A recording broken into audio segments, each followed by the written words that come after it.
and like a picture of a chubby little boy in a bathing suit on his grandfather's beach in Scroon Lake in front of the Grove Point Hotel.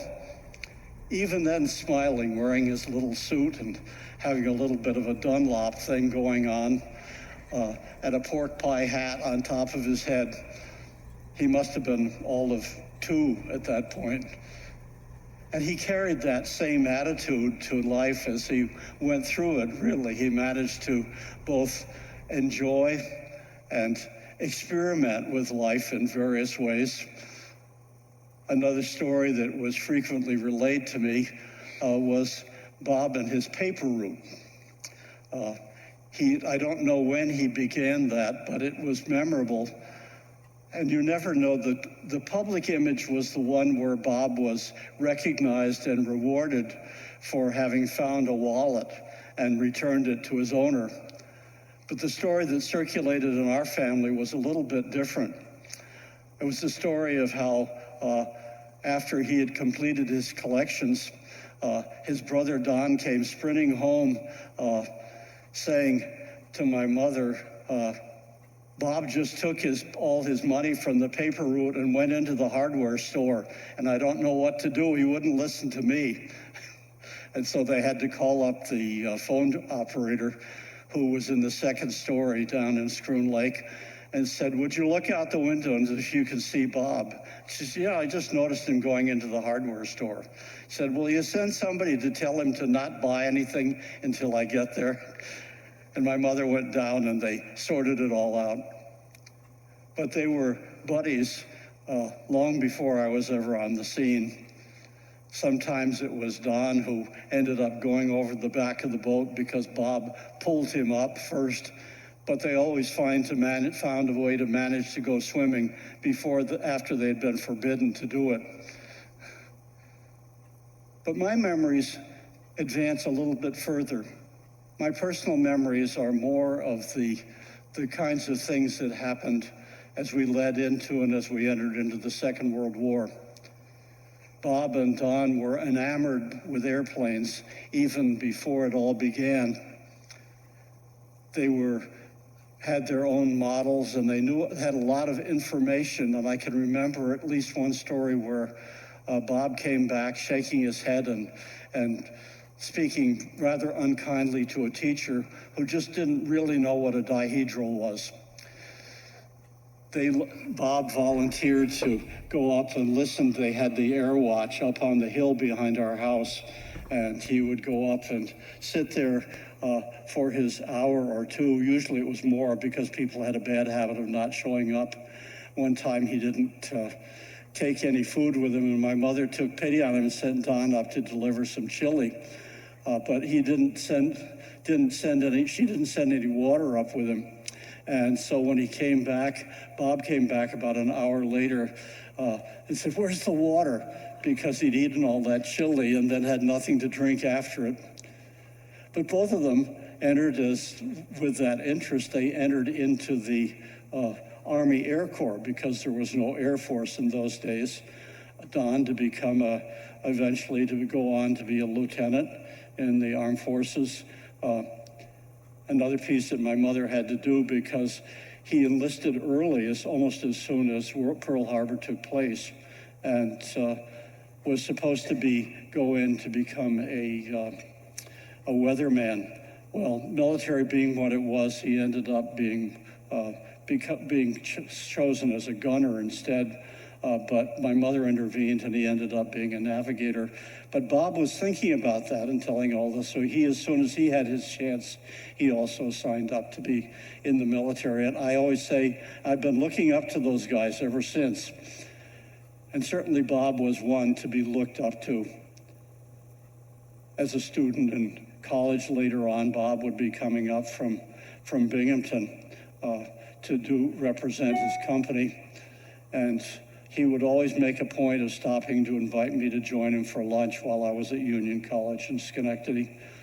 But even before that, he made his mark with the company rather very conspicuously, accidentally, because he went to observe as a junior engineer. He went to observe a procedure that was taking place that he'd never seen before. And he had the misfortune to stand near a switch box which happened to be ground at that point. And somebody performed an illegal procedure, and there was an electrical accident which injured several people, and the electricity arced across the room and struck him, knocking him down, hitting him in the shoulder on its way to ground. Typical of Bob, he jumped up as soon as he came to, jumped up and was running around and helping people until the word came. One of the fellows said, "Bob, you're on fire," because his jacket had been ignited by the strike of the electricity. That's kind of guy he was. Not to say he didn't ever get in trouble or things didn't ever go wrong or that we all agreed. I was amused. Last Christmas, he sent a card, said, "Well, we've always loved each other," or words to that effect, even if we didn't always agree. And it brought to my mind somehow or other an incident that took place when Bob had invited me to join a group who were canoeing in Canada. And we were portaging and running rivers and fishing and having a wonderful time. And Bob and I were canoe mates. And the process that took place was typical of having two brothers, an older brother and a younger brother in a canoe. We came to a particular area that needed to be portaged, and we pulled aside, and Bob says, "I think we should go on the near side. It looks like the water's a little bit better there." And I said, "No, it looks better to me. It looks better on the other side of the rock." Well, we settled it all out, and in my mind, we had agreed to go on the other side of the rock, and I was in front. So I dug in, pushing like mad to get past the rock. Unfortunately, Bob took his end of the canoe on the near side of the rock.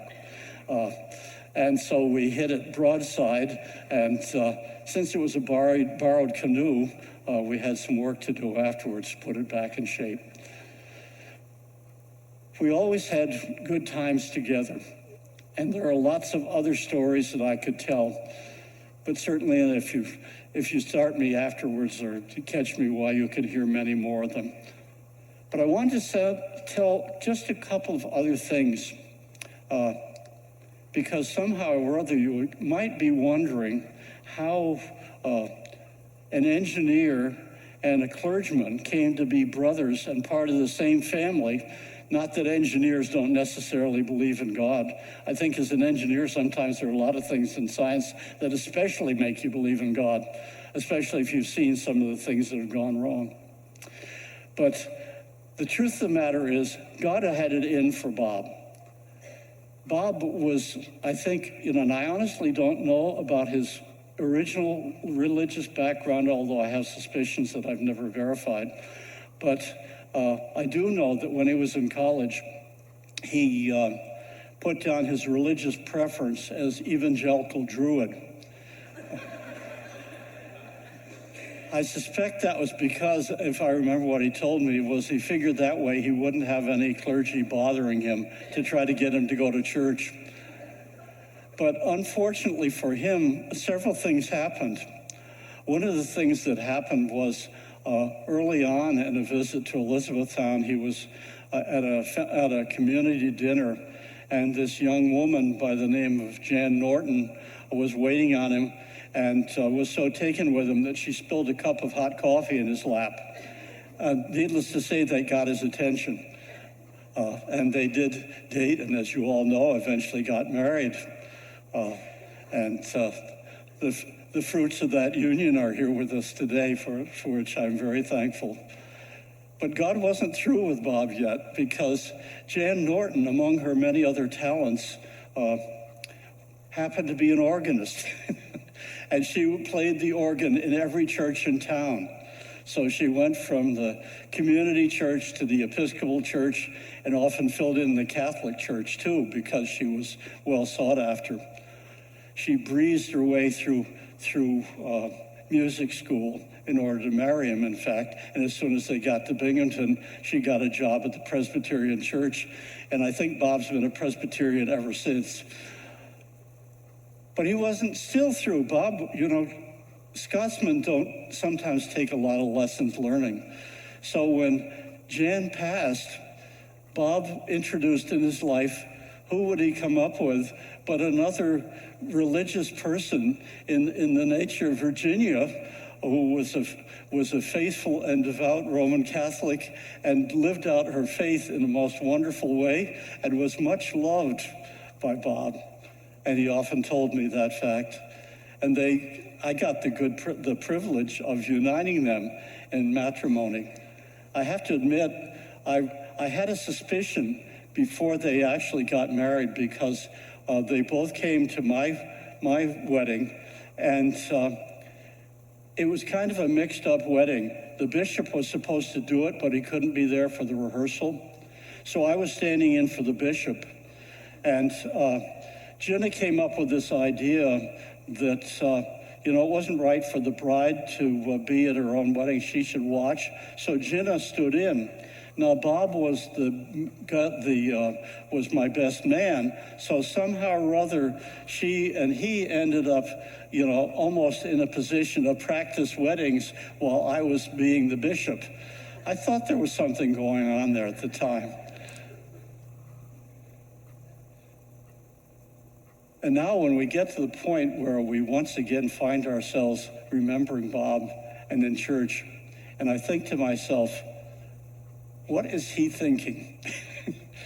I think, among many other things, he's thinking what a lucky guy he was to have so many good friends, such a loving family, so many people who cared about him and loved him and supported him.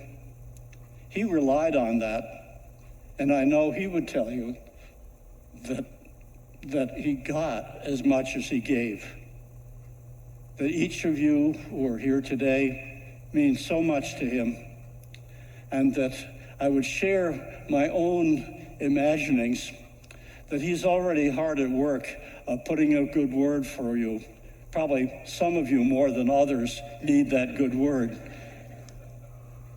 And I'd also say that I know, by the grace of God, that he is present with us in spirit, and that God's Spirit is with us to unite us as friends and family, and that his Spirit is here to invite us to trust and to love as Bob does, and to know that he is in the hands of one who loves him, loves us, and wishes only our very best, both now and in the life to come. Amen.